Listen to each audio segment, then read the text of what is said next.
రాష్ట్ర ప్రభుత్వ ప్రధాన కార్యదర్శి అనిల్ చంద్ర పునేఠాను కేంద్ర ఎన్నికల సంఘం బదిలీ చేసింది. ఆయన స్థానంలో సీనియర్ ఐఏఎస్ అధికారి ఎల్వి సుబ్రహ్మణ్యంను నియమిస్తూ ఉత్తర్వులిచ్చింది. ఎన్నికల విధులకు సంబంధం లేని పోస్టులో పునేఠాను నియమించాలని స్పష్టం చేసింది. ఉదయం 11 గంటలలోపు తమ నిర్ణయాన్ని అమలు చేయాలని సాధారణ పరిపాలన శాఖకు ఉత్తర్వులిచ్చింది.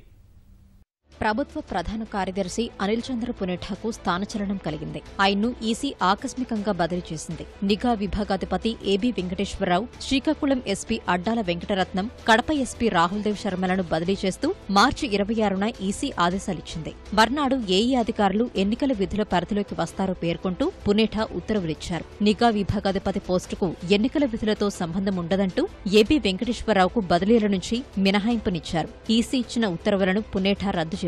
దీనిపై న్యాయస్థానంలో వాదనలు జరిగాయి. ఈ విషయంలో తాము జోక్యం చేసుకోబోమని కోర్టు తేల్చి చెప్పడంతో నిఘా విభాగాధిపతిని పునేఠా బదిలీ చేశారు. 5 రోజుల క్రితం ఢిల్లీ వెళ్లిన పునేఠా తానిచ్చిన జీవోల వ్యవహారంపై భారత ఎన్నికల సంఘానికి వివరణ ఇచ్చారు. పునేఠా సమాధానంపై అసంతృప్తి వ్యక్తం చేసిన కేంద్ర ఎన్నికల సంఘం ఆయన్ను బదిలీ చేసింది. ఎన్నికల విధులకు సంబంధం లేని పోస్టులో నియమించాలని ఉత్తర్వులిచ్చింది. పునేఠా స్థానంలో రాష్ట్ర ప్రభుత్వ నూతన ప్రధాన కార్యదర్శిగా ఎల్వి సుబ్రహ్మణ్యాన్ని ఈసీ నియమించింది. 1983 బ్యాచ్కు చెందిన సీనియర్ ఐఏఎస్ అధికారైన సుబ్రహ్మణ్యం 10:30 గంటలకు బాధ్యతలు చేపట్టనున్నారు.